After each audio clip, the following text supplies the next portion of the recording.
Bismillahirrahmanirrahim. Assalamualaikum warahmatullahi wabarakatuh.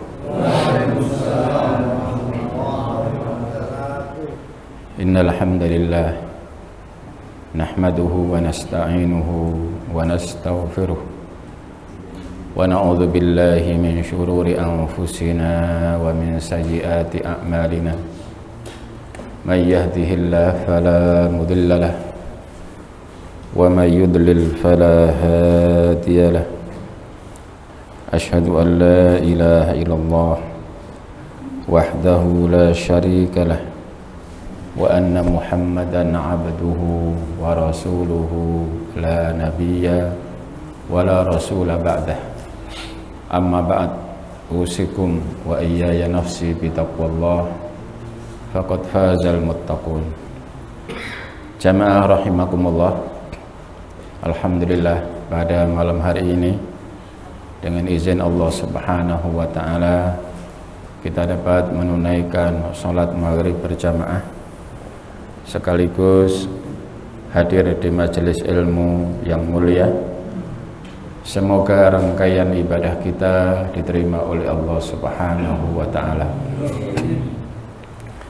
Salawat dan salam senantiasa kita sampaikan kepada Rasulullah sallallahu alaihi wasallam, uswah hasanah kita, suri tauladan kita dalam segala aspek kehidupan. Jamaah rahimakumullah, beberapa pertemuan yang lalu kita telah membahas mengenai perintah bersolawat, keutamaannya, dan juga beberapa contoh sholawat yang tidak memiliki landasan hukum yang tentu di masyarakat kita dapati. Sekarang kita akan bahas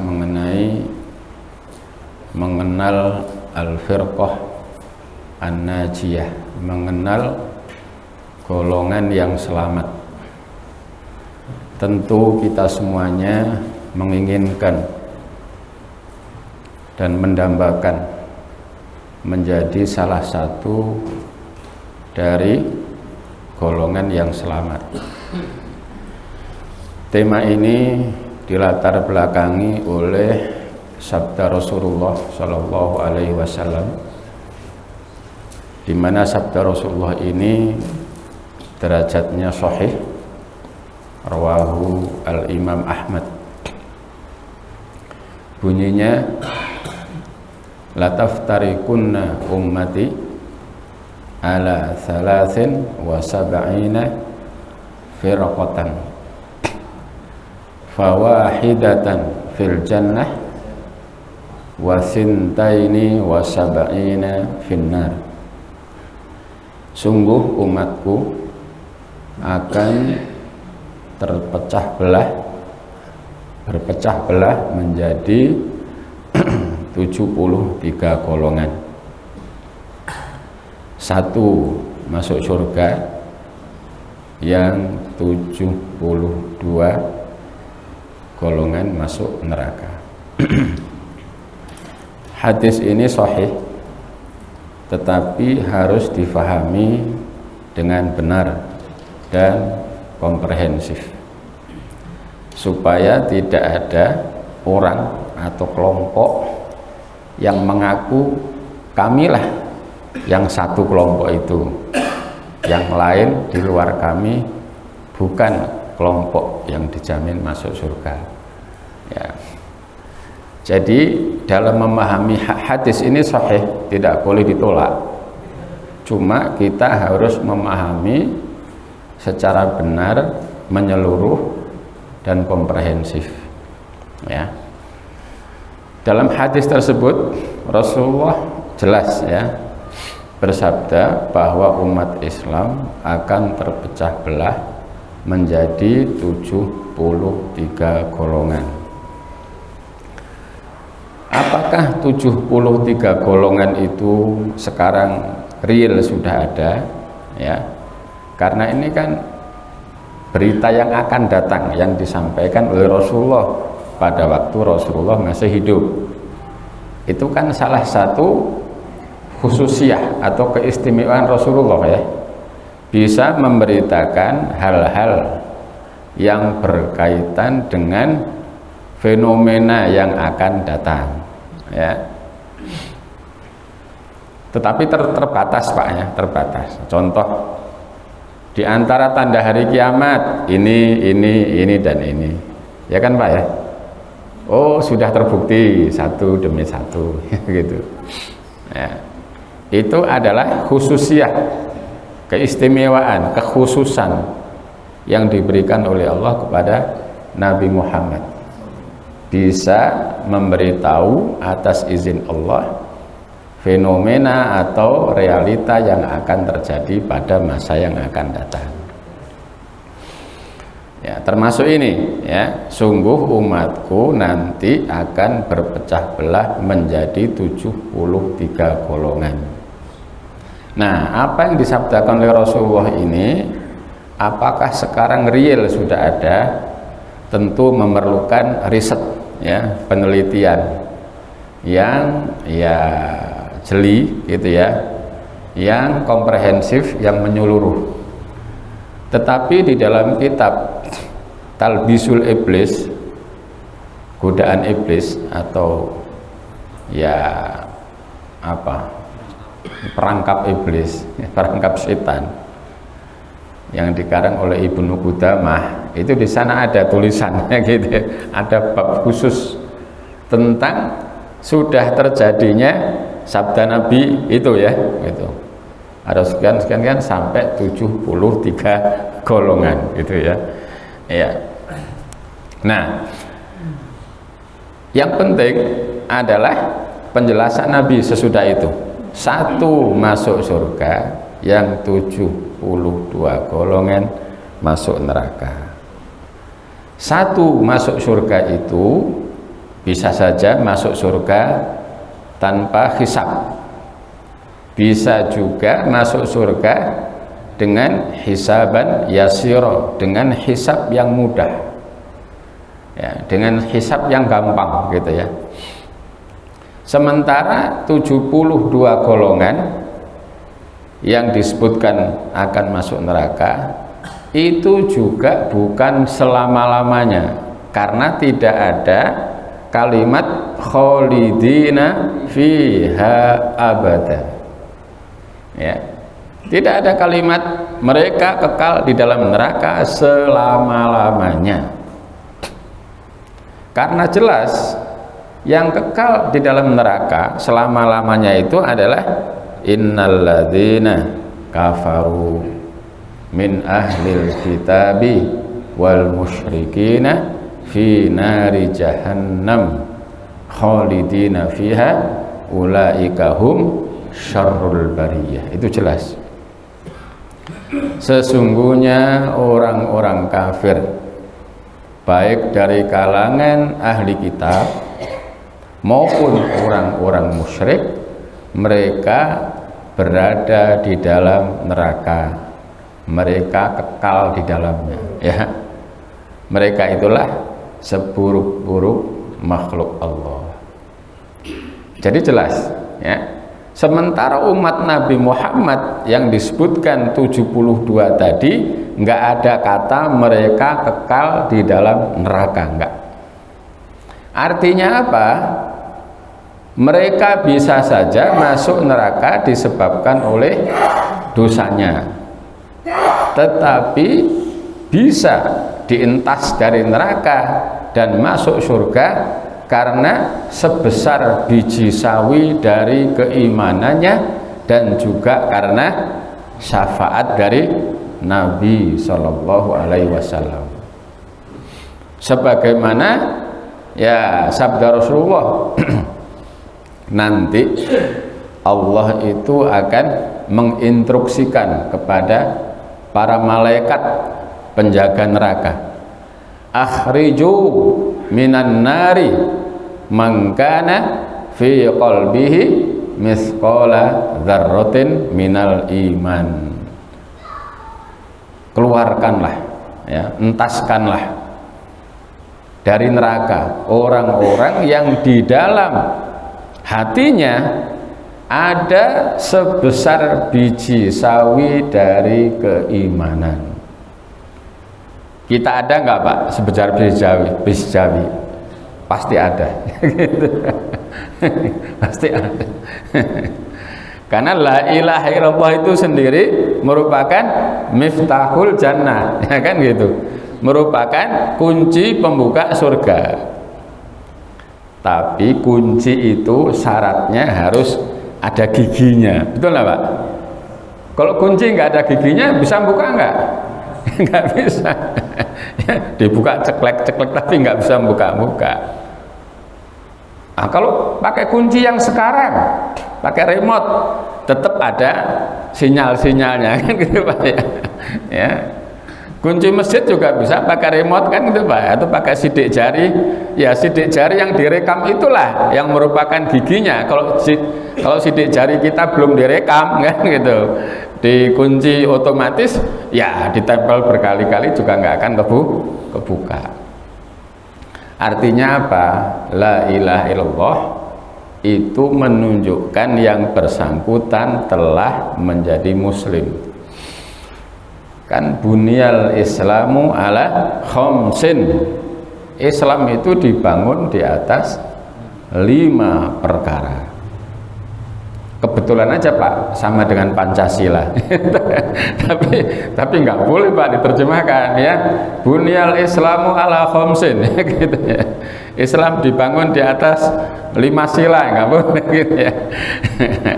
Kebetulan aja ya Pancasila itu ada 5 ya. Nah, mungkin diilhami oleh hadis ini bisa jadi Pak ya. Ya. Bunyal islamu ala khamsin. Islam itu dibangun di atas 5 rukun.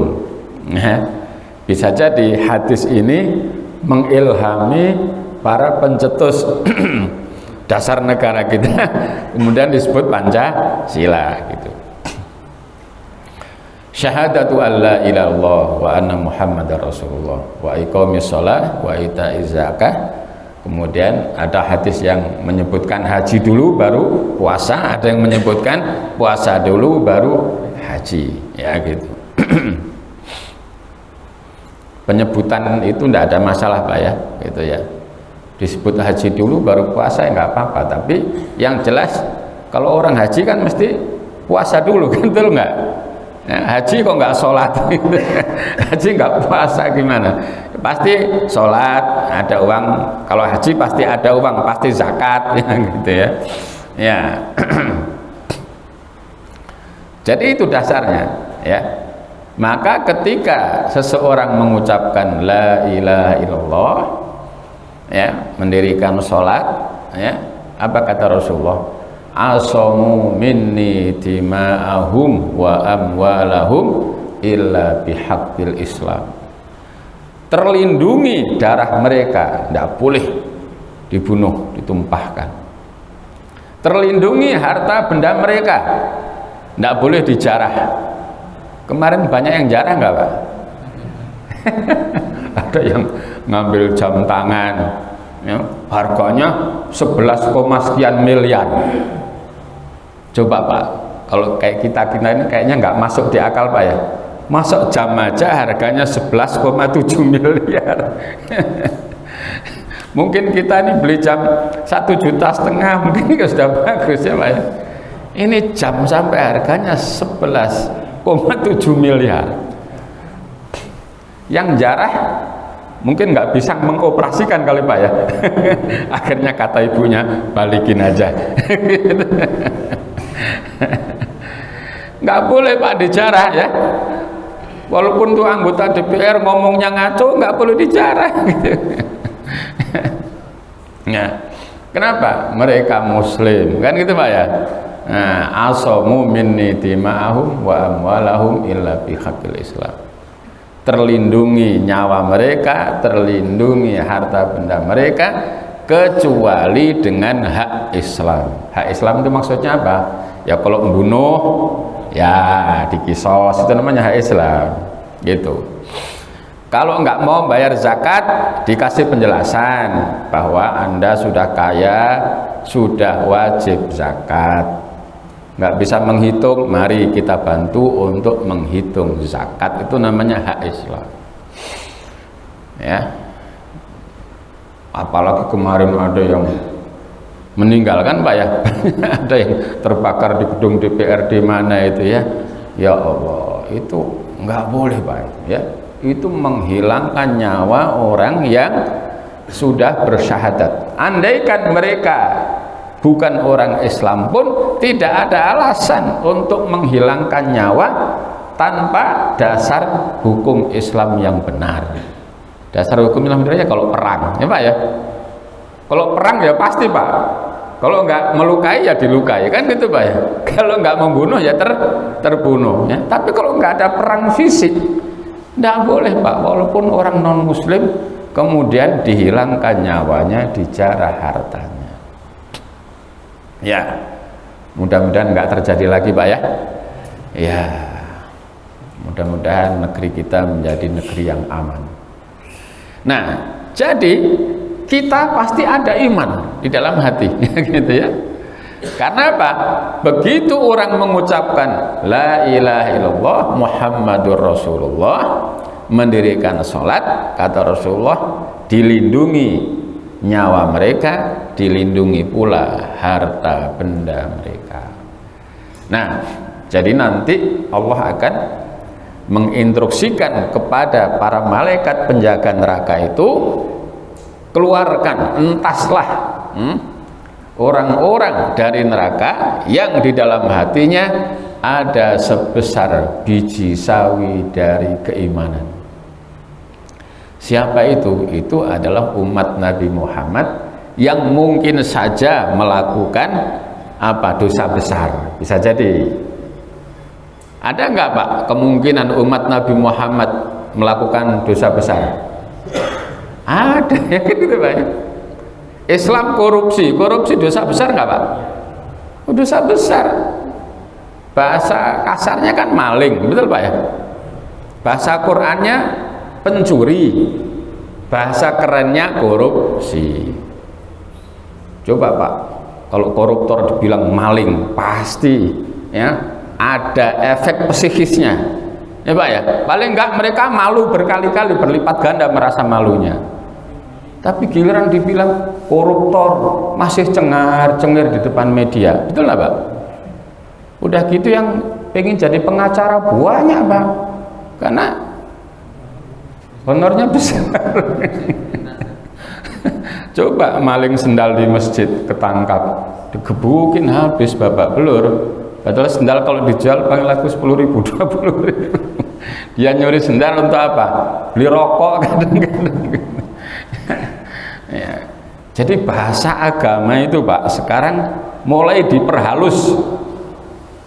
Ini menjadi salah satu sebab kenapa orang kemudian nggak malu ketika melanggar agama. Ya, tadi itu Pak, maling jadi koruptor, ya. Zina jadi selingkuh, betul lah Pak? Zina selingkuh, wah selingkuh itu, ya merasa nggak dosa. Tapi kalau zina dia beda lagi nanti ya, merasa takut, waduh zina dosa besar, selingkuh biasa gitu ya. Jadi penghalusan bahasa. Pelacur jadi apa? Nah, pelacur jadi PSK. Pelacur lo itu pasti orang akan punya image yang benar-benar jelek. Kerjaannya apa? Cuma PSK. Jadi padahal hakikatnya sama, tapi bahasanya yang satu bahasa tegas lugas, yang satu bahasa yang sudah diperhalus. Sehingga apa ya? Efek psikologisnya beda Pak.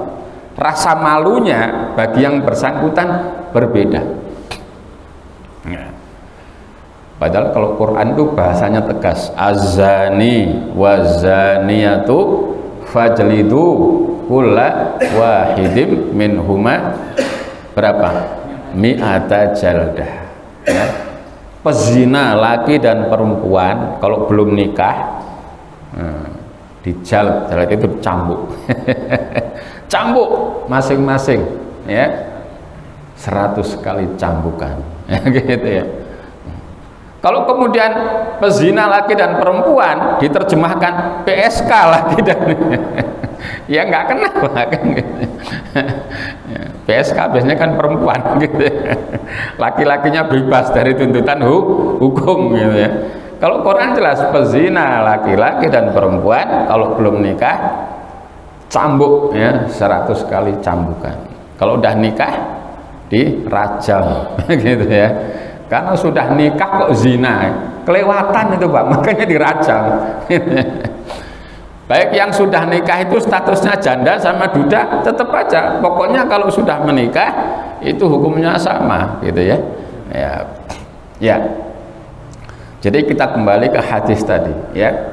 Bahwa 72 golongan yang masuk neraka itu tidak ada kata selama-lamanya. Ya. Nanti dientas dari neraka karena ada iman di dalam hatinya walaupun sebesar biji sawi. Yang kedua karena dapat syafaat dari Nabi Shallallahu Alaihi Wasallam, sebagaimana sabda beliau, syafaati li ahlil kabair min ummati. Syafaatku itu bermanfaat bagi pelaku dosa besar di kalangan umatku, ya gitu.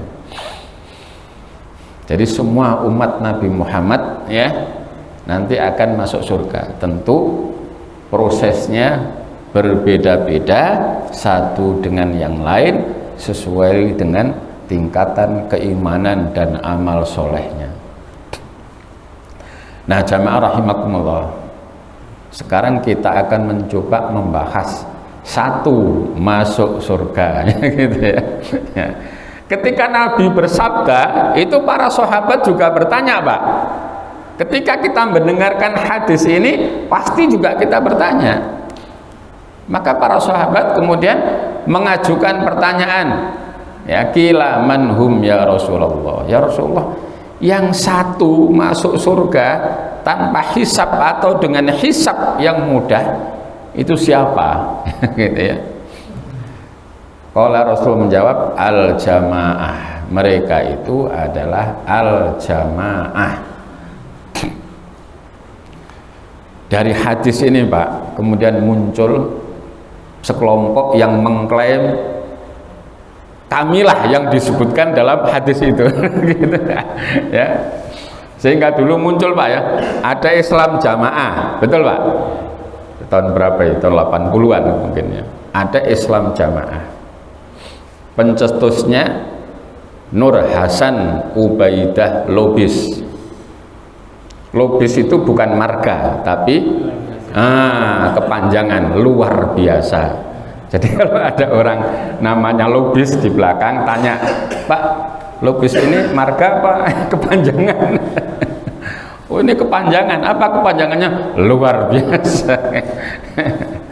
Nah waktu itu Pak muncul yang namanya kelompok Islam Jamaah, pencetusnya Nur Hasan Ubaidah Lubis.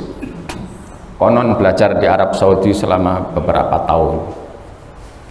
Pakaiannya berubah ya, pakai gamis, pakai udeng-udeng, tasbihnya panjang ya, besar-besar. Kemudian mengklaim dirinya lah pencetus jamaah pertama kali di Indonesia, memakai hadis siapa yang tidak membaiat imam jamaah ya di suatu negeri maka hukumnya kafir. Gitu ya. Maka kalau pengen masuk surga ikuti jamaah yang saya pimpin. Nah orang-orang yang agamanya awam Pak, waktu itu banyak Pak yang ikut terus dibaiat. Nah kalau sudah berbaiat dengan imam itu harus sami'na wa ata'na ya. Kemudian diperkuat lagi oleh perkataan Umar bin Khattab ya, la islama illa bil jamaah.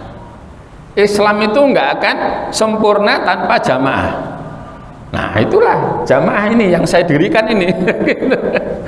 Perkataan Umar itu benar Pak, tapi kemudian dipakai untuk menjustifikasi apa yang ia inginkan. Benar nggak Pak perkataan Umar? Benar. Islam nggak akan sempurna tanpa dilaksanakan secara berjamaah. Betul nggak? Coba sholat ya berjamaah lebih utama daripada sendiri. Sholat gerhana lebih utama berjamaah daripada sendiri, walaupun hukumnya sendiri juga boleh Pak. Minggu yang lalu kan ada sholat gerhana Pak ya, boleh sendiri melaksanakan juga boleh, karena kata Rasulullah, kalau kalian melihat maka sholatlah. Kan nggak ada kata sholatlah berjamaah, nggak ada. Sehingga Syekh Utsaimin juga mengatakan sholat gerhana sendirian hukumnya boleh, tapi berjamaah di masjid tentu lebih utama, gitu ya. Nah kemarin kan malam banget Pak ya, malam paling awal yang melaksanakan jam 11. Jam 11 kalau diadakan ada yang datang nggak? Mungkin ada, tinggal beberapa orang. Apalagi jam 12 itu kan puncak gerhananya kan jam 1-an ya, jam 00 ya gitu. Jam 00 kalau dilaksanakan mungkin ada yang datang tapi nggak banyak, sehingga kemarin ada yang melaksanakan jam 11, ada yang melaksanakan jam 12, ada yang melaksanakan jam 1, mungkin juga banyak yang tidak melaksanakan karena faktor waktu dan kemungkinan hadir tidaknya jamaah ya. Jadi hadis ya tentang jamaah itu tadi ya diklaim oleh Nur Hasan Ubaidah sebagai jamaah yang ia bikin. Maka beberapa orang kaya, konon waktu itu ada artis-artis yang terkenal itu, nah kayak almarhum Binyamin Sueb katanya wallah alam ya, Ida Royani dan beberapa orang terkenal lain yang berduit itu dideketin dulu Pak, gitu ya, disuruh baiat ya, baiat bahwa Nur Hasan Ubaidah adalah apa, amir daripada jamaah yang bisa mengantarkan masuk surga.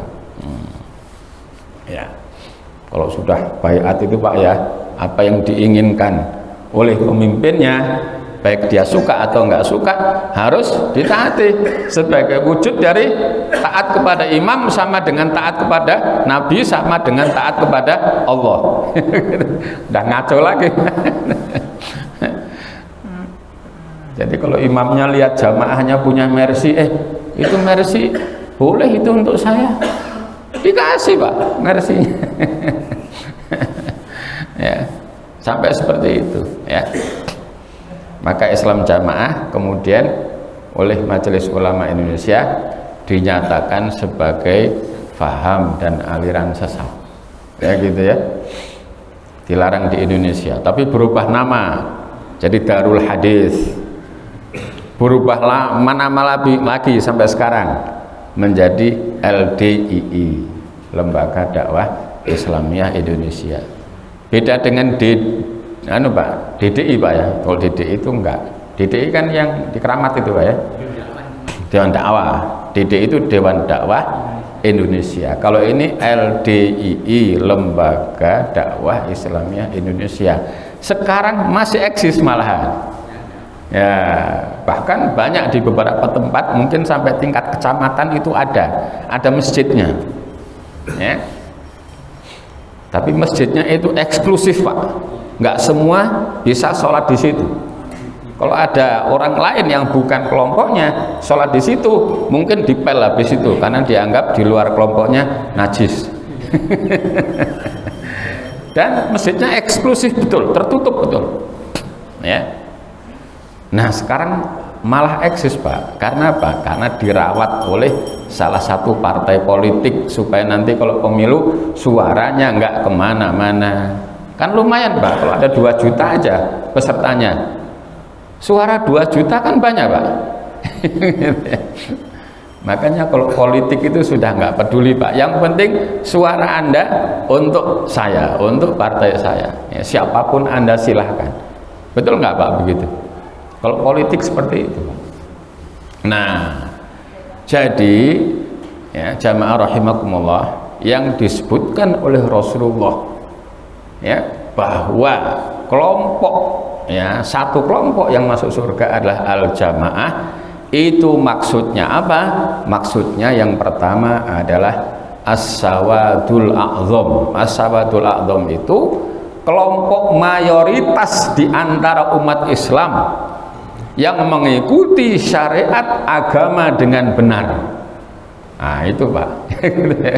Jadi bukan kelompok ini kelompok itu ya. Hadis itu adalah apa? Representasi dari organisasi kami, enggak ya gitu. Pokoknya disebutkan as-sawadul a'zam itu kelompok mayoritas dari kaum muslimin yang berpegang teguh kepada kebenaran. Pak, saya mau tanya, kalau bicara kebenaran itu pasti apa? Al-haqqu mir rabbika. Betul nggak Pak? Kebenaran itu dalam persepsi Islam adalah apa yang datang dari Rabb kamu, apa yang datang dari Tuhanmu yaitu Allah. Fala takunanna minal mumtarin, maka janganlah kamu termasuk orang yang merugi. Nah, dengan demikian jelas Pak ya, bahwa jamaah itu bukan klaim individu, bukan klaim kelompok, tetapi ya individu atau kelompok yang memang menerima kebenaran dari Allah, kemudian dalam kesehariannya melaksanakan apa-apa yang diperintahkan oleh Allah dan menjauhi apa-apa yang dilarang. Nah, berarti kita masuk enggak Pak ke dalam al-jamaah? Insya Allah masuk. Saya pastikan masuk. Karena apa? Kita berpegang teguh pada kebenaran. Kebenaran itu jelas, Quran dan hadis.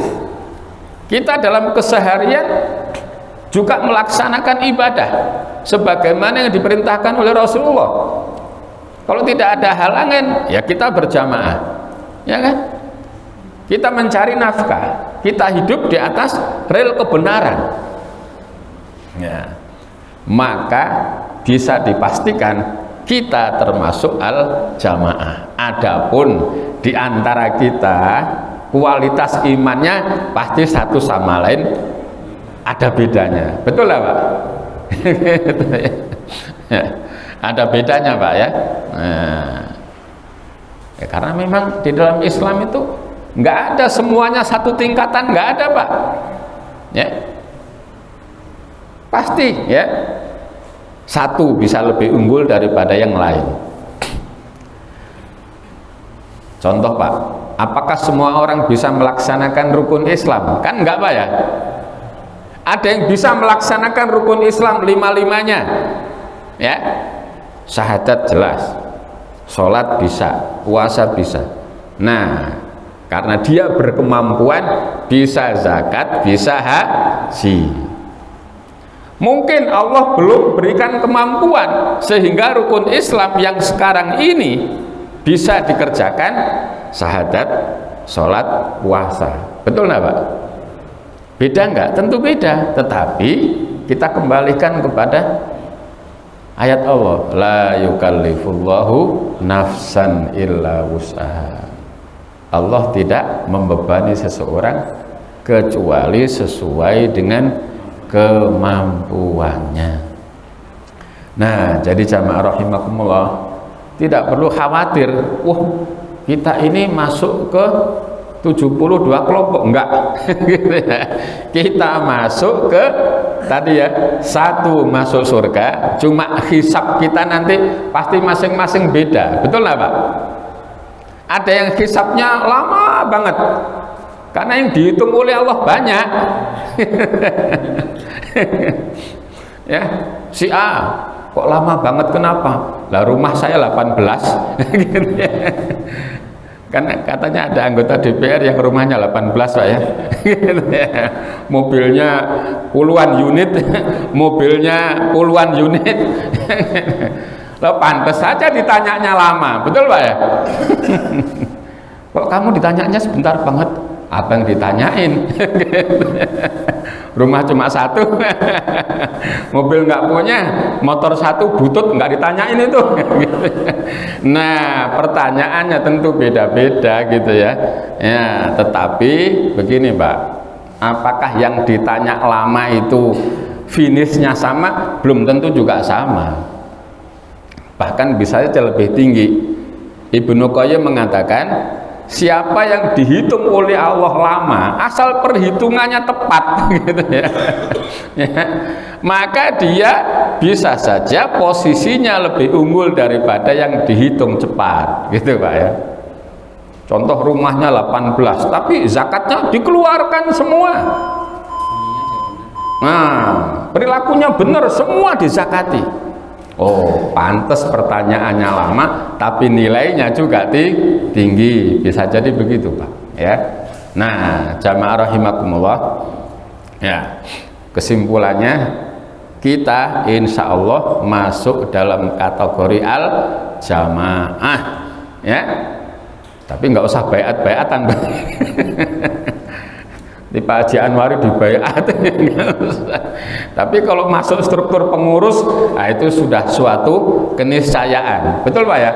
Setiap organisasi ada kepengurusan gitu. Tapi pengurus itu bukan berarti imam yang mesti kita berbaiat kepadanya ya. Jadi ya kata Rasulullah ya, satu yang masuk surga itu adalah al-jamaah. Jamaah adalah yang menerima kebenaran Quran dan hadis, kemudian dalam kesehariannya menjalankan syariat agama Allah sesuai dengan kemampuan. Jadi tidak perlu ragu, kita adalah bagian dari al-jamaah ya. Saya kira cukup Pak ya, waktu isya telah tiba ya. Ya, kita akhiri dengan subhanaka Allahumma bihamdika asyhadu an la ilaha illa anta astaghfiruka wa atubu ilaik. Wassalamualaikum warahmatullahi wabarakatuh.